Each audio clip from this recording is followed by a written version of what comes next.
सांगली जिल्ह्यातील कृष्णा नदी सध्या दुथडी भरून वाहत आहे आणि बरंचसं पाणी हे सध्या वाहून जात आहे, अशा पद्धतीचं चित्र आहे। आणि याच पार्श्वभूमीवरती सरकारनं सांगली जिल्ह्यातील टेंभू, म्हैसाळ आणि ताकारी या सिंचन योजना सुरू करण्याचे आदेश दिलेले आहेत आणि यानुसार या तिन्ही योजना आता सुरू झालेल्या आहेत।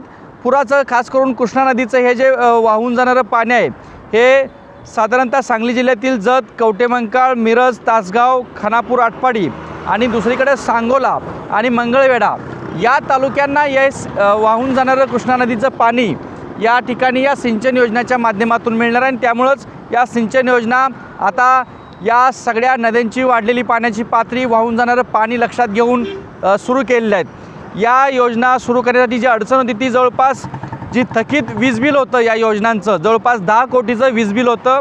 हे वीज बिल मुख्यमंत्री देवेंद्र फडणवीस यांनी महामंडळाच्या स्वनिधीतून भरावं असे आदेश दिले आणि या योजना तातडीनं सुरू करण्याचे आदेश दिल्यानंतर आता सांगली जिल्ह्यातील या टेंभू, ताकारी, म्हैसाळ या तिन्ही योजना सुरू झालेल्या आहेत। त्यामुळं पुराचं हे जे काही वाहून जाणारं पाणी आहे हे वाहून जाणारं पाणी ज्या ठिकाणी पाऊस नाही आहे त्या भागामध्ये हे पुराचं वाहून जाणारं पाणी त्या तालुक्यांना मिळणार आहे आणि त्यामुळं त्या शेतकऱ्यांना देखील याचा फायदा होणार आहे।